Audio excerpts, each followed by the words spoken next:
Assalamualaikum warahmatullahi wabarakatuh.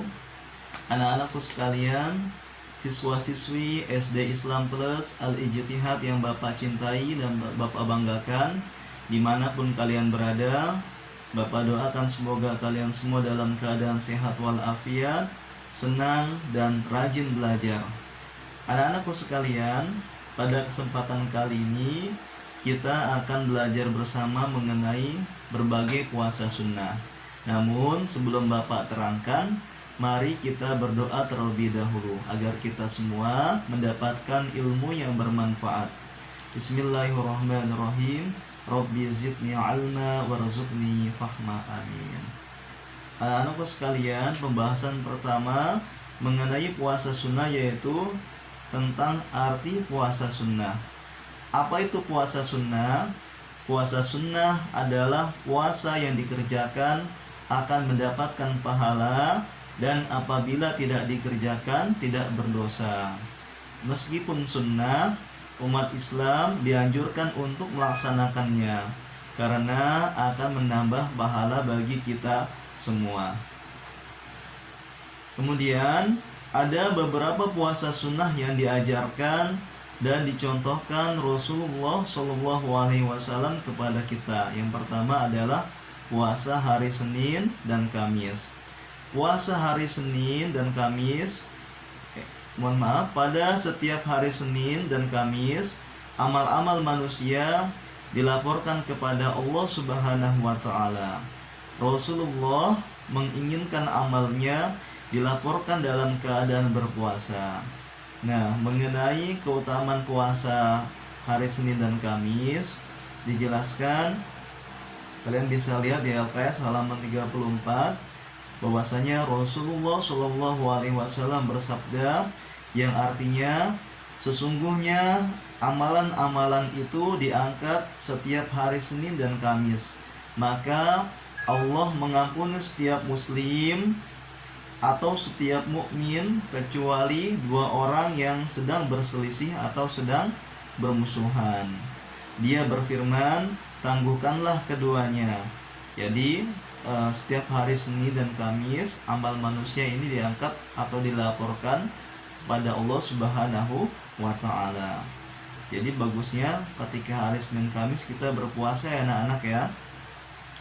Kemudian puasa sunnah selanjutnya adalah puasa Syawal.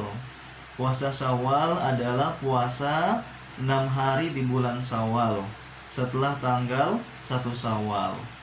Jadi puasa Syawal ini dilaksanakannya setelah hari raya Idul Fitri pada tanggal 2 Syawal sampai dengan tanggal 7 Syawal. Adapun pelaksanaannya boleh berturut-turut atau selang-seling, yang penting masih pada bulan Syawal.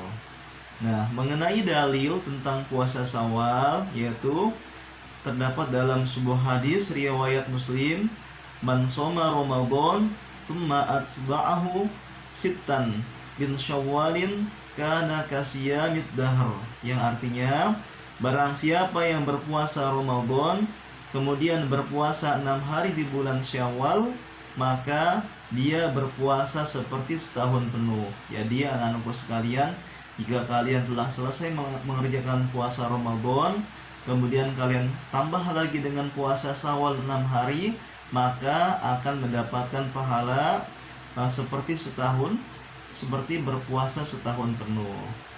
Kemudian puasa sunnah selanjutnya adalah puasa hari Arafah. Puasa hari Arafah adalah sunnah yang dilaksanakan pada tanggal 9 Zulhijjah. Puasa Arafah akan menghapus dosa kita 2 tahun, yaitu 1 tahun yang lalu dan 1 tahun yang akan datang, sebagaimana dalam sebuah hadis riwayat Muslim, yang artinya pada hari Arafah itu dihitung oleh Allah dapat menghapus dosa 1 tahun yang lalu dan 1 tahun yang akan datang. Nah, puasa sunnah selanjutnya adalah puasa hari Tasyu'a dan hari Asyura. Nah, puasa hari Tasyu'a adalah puasa di tanggal 9 Muharram. Sedangkan puasa Asyura adalah puasa yang dikerjakan pada tanggal 10 Muharram. Adapun pada tanggal 10 Muharram ini banyak sekali peristiwa sejarah perjuangan para nabi dalam menegakkan agama Allah. Di antaranya kisah selamatnya Nabi Nuh alaihi salam dari banjir terjadi pada tanggal 10 Muharram. Nah, kemudian orang yang melakukan puasa Asyura maka dosanya akan dihapus oleh Allah Subhanahu wa taala 1 tahun yang lalu. Hal ini sesuai dengan sabda Nabi Muhammad SAW yang artinya, dan puasa hari Asyura itu dapat menghapus dosa 1 tahun yang lalu. Hadis riwayat Muslim. Puasa sunnah selanjutnya yaitu puasa Ayyamul Bid, artinya hari-hari putih. Puasa atau puasa pertengahan bulan. Puasa Ayyamul Bid adalah puasa yang dilakukan pada pertengahan bulan setiap tanggal 13, 14, dan 15 Qamariyah atau 15 Hijriyah, atau tanggal 13, 14, dan 15 Hijriyah. Ayyamul Bid artinya bersinar terang di dalamnya. Ya, jadi mengenai keutamaan puasa Ayyamul Bid ini diterangkan dalam sebuah hadis An-Nasa'i. Kalian bisa lihat di LKS halaman 36 yang artinya Rasulullah Shallallahu Alaihi Wasallam menyuruh kami untuk berpuasa 3 hari putih pada setiap bulan, yaitu tanggal 13, 14, dan 15. Dan beliau bersabda, itu seperti puasa setahun penuh. Hadis riwayat An-Nasa'i.